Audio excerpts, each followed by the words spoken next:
Ghana's fight against gold smuggling has taken a dramatic turn. Yes, according to Ghana Gold Board, it has intercepted 8.5 kilograms of gold worth more than 10.2 million Ghana cedis, and they are calling it the most sophisticated smuggling operation it has uncovered since its creation. What may pass as the most elaborate gold smuggling syndicate we have uncovered since the establishment of the Ghana Gold Board. According to investigators, foreign financiers were secretly using licensed local traders to buy gold on their behalf. That is crazy. A courier was arrested at Uniba Junction, and the trial of that arrest led to both licensed company called NK Benak Enterprise and an unlicensed financier called Rafmore Gold Limited, accused of acquiring over 100 kilograms of gold in just 3 months. And 3 suspects are already on trial, while 4 others, including Rafmore's owner, has been declared wanted, each with a 1 million Ghana cedis bounty on their head. Let's hear the full story from Sammy Gyamfi, the CEO of the Ghana Gold Board. The Gold Board was set up not only to trade gold, not only to buy gold, export gold, and generate foreign exchange for the country, but one of the most important mandates we have been given is to wage a fight against the illegal gold trading and gold smuggling menace. And this we have been doing from day one when the Ghana Gold Board Act was signed by His Excellency the President into law on the 2nd of April 2025. And we do this work in a spirit of transparency and accountability, so that we can carry the public along through your various esteemed platforms and get them to collaborate with us, support us in this endeavor, because the Gold Board cannot do this work alone. And it is in that light that every now and then we invite you to brief you about successes or challenges of the fight, arrest, seizures that have been made, and so on. And we also do that in the spirit of accountability, because if you don't know what we are doing, the arrests we are making, the seizures we are making, then you are incapacitated from holding us accountable about how we handle these cases in the national interest. And so this is why we are here today. And as I've already indicated, this case we are briefing you on is a very, very, very serious case. We've been working on it for a number of weeks now. We've kept it under wraps because of the sensitive nature, because as I said, it involves a very elaborate, complicated gold smuggling syndicate that we've been tracking for a long time. And by the grace of God and thanks to a patriotic Ghanaian, we have been able to make some significant progress in getting the perpetrators to book. So on the 26th of August 2025, we got intel through one of our hotlines from a patriotic citizen of the land to the effect that some foreigners were in cahoots with certain licensed traders of the Gold Board. And what they were doing basically is that they give funds to these licensed traders of the Gold Board. These are not unlicensed traders. These are licensed traders of the Gold Board who are given money by these foreigners for the purpose of buying gold for and on their behalf, which gold they pick up from Takwa through various Ghanaian couriers. And these are couriers that they themselves have recruited to pick up the gold, which is bought for and on their behalf by their licensed Gold Board traders in the area. And so upon getting the tip off, we deployed our task force to the area. They mounted a road search around the Winneba Junction. We had the number plate details of the vehicle that was dispatched on this very occasion to go and take delivery of the gold from Takwa. What they do is that they take delivery of the gold at Takwa from our licensed trader, bring it to Accra, aggregate it, and then they smuggle the gold across the border. They smuggle it across the Togo border, across the Lubu border, for their illegal gold trade business which they have established outside the borders of our country. So on the 27th of August, the following day, our Gold Board Task Force was successful in arresting the said vehicle, which was carrying one of the couriers. I'm saying one of the couriers because the couriers were from our intelligence 3 and not 1. But we're lucky to get one of them by name Abdul Razak. And Abdul Razak is here. Yes, come close so that they can see you. So this is Abdul Razak, a young Ghanaian guy who was arrested on that fateful day, the morning of 27th of August 2025. And when he was arrested, we found in his possession 3 packs of a substance which we suspected to be gold. And so the substances were seized and sent to the Gold Board Assay Laboratory for the necessary test. Upon assay, it was discovered that the substances were indeed gold, and they had an average purity of 92.5% and a gross weight of 9.2 kg and a net weight of 8.5 kg. And so, per the price of gold at the time, the gold was valued at almost 10.2 million Ghana cedis. In today's terms, it will be far higher because, as you may be aware, the price of gold has gone up significantly in recent time. But as at the time the seizure was made, the gold was worth more than 10.2 million Ghana cedis. In old Ghana cedi terms, that is more than 100 billion. Yeah, so we are talking about significant funds.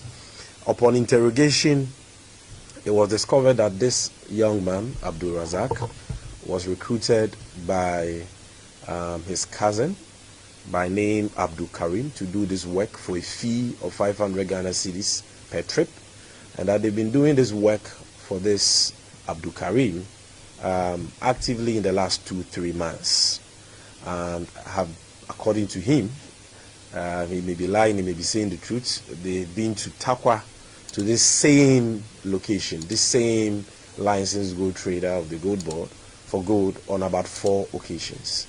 As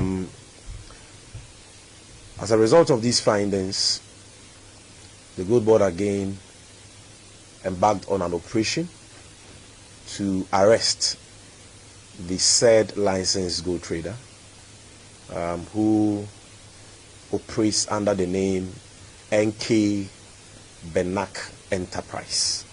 It's a sole proprietorship, and the sole proprietor is called Bernard Nkrumah. The name of the business is NK Benak Enterprise, and Mr. Bernard Nkrumah is a gentleman who is standing next to the deputy CEO. So he was arrested together with some of his workers. Upon interrogation, we realized that some of the workers were not directly involved in this whole smuggling, so they were granted bail. But he, together with Abdul Razak, were kept in custody for 24 hours for Bernard and 48 hours for Abdul Razak. Another arrest was also made as a result of findings from their interrogation, which was the arrest of a gentleman called Arim Yao. And Arim Yao is also here. And they were, all the 3 of them were arraigned before court for the first time on the 5th of September 2025. Now, what we have uncovered so far indicates I say so far because investigations are still ongoing, indicates that since June 2025, a company by name Rafmore Gold Limited. Rafmore is spelled Rafmoh. Rafmore Gold Limited. If you check from the Registrar General's Department, you realize that there are many companies that bears the name Rafmore. So they have Rafmore Jewelry, but in this case we are talking about Rafmore Gold Limited. The shareholder is the same, a gentleman by name Rafik Muhammad Nandoli. And from the findings of our investigation so far, and what suspects in custody have told us, it does appear that the shareholder of the company by name Rafik Muhammad Nandoli, Rafmore for short, who is also called Salam, is the mastermind and sponsor of this whole gold smuggling syndicate we've been tracking for a couple of months now. The company was engaged in gold trading under the defunct PMMC regime. But upon the passage of the Gold Board Act, when foreigners were banned from directly purchasing gold from the local markets, they changed their style, their methods, and the way they operate, and decided to hide behind licensed gold traders to buy gold. And we believe that the gold they buy is smuggled out of the country per the intelligence we have so far.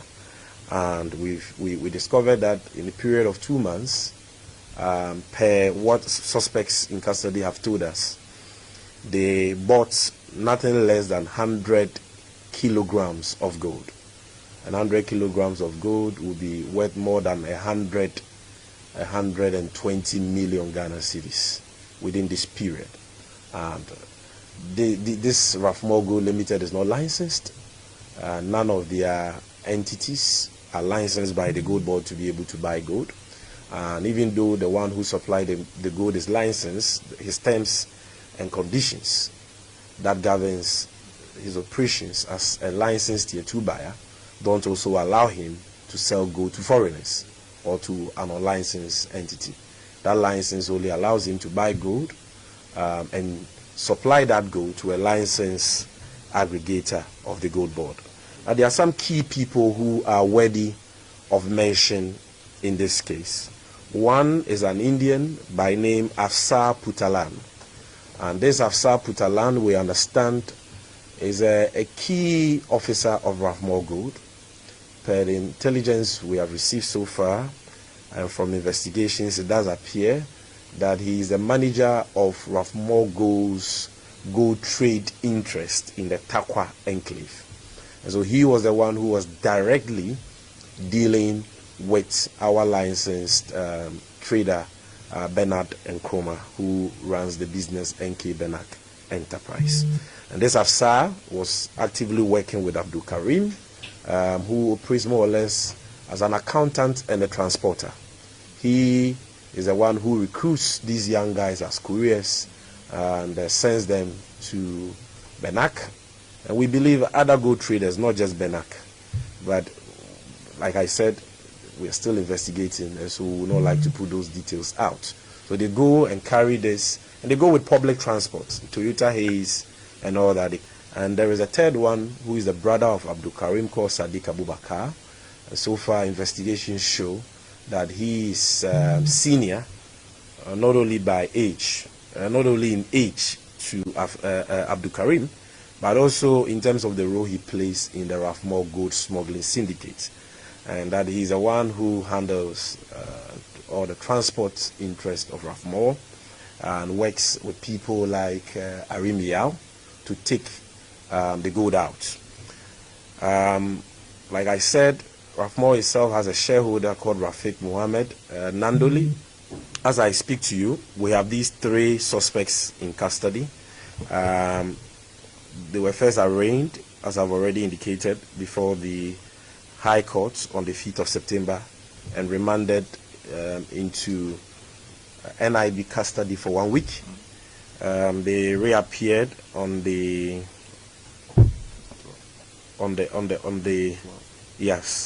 Okay, so the first one was 29th of August when they were remanded for 1 week, and then they reappeared on the 5th of September and were remanded for another 1 week. But on the 12th of September, they were all admitted to bail on the following conditions: a bail sum of 50 million Ghana cedis, 2 sureties, one of which must be justified with landed property, mandatory reporting to the Good Board investigative team every other day for the next 3 weeks. So this is the decision of the High Court. They are still in custody because I suspect they've not met the conditions yet, but that is what the High Court has ruled, and until that changes, nobody can vary that. But 4 key suspects in this case are at large, and they are the main reason why we call this press conference. Number 1 is the transporter and accounts officer of Rafmore called Abdul Karim. The second is Afsar Putalan, the Indian who runs a lot of the gold businesses of Rafmore and was responsible for the Atakwa business and dealt directly with Abdul Razak and Benak. And then there is Sadiq Abubakar. And then there is the Chief Supremo himself, Rafiq Mohammed Mandoli aka Salam. Other directors and shareholders of the company are also wanted, and so we are still pursuing them. Any of these toll-free lines you see on the screen, 0800 444 653 or 0800 444 654, and we have a bounty of 1 million Ghana cedis on each of them, not on all the 4, on each of them. Look, this case is more than a single bust. It exposes how illicit networks has been exploiting Ghana's gold and drained national wealth for years. For the Good Board, this operation is a victory, but for smugglers, it is a warning that the net is tightening and the risks are rising. We will keep following the story as the trial unfolds. And that is all for today. Please don't forget to subscribe and share the video, and also share your thoughts with us in the comment section below. My name is Sheriff Haruna. Thank you very much for watching. Have a joyful life and see you in the next one. Macron.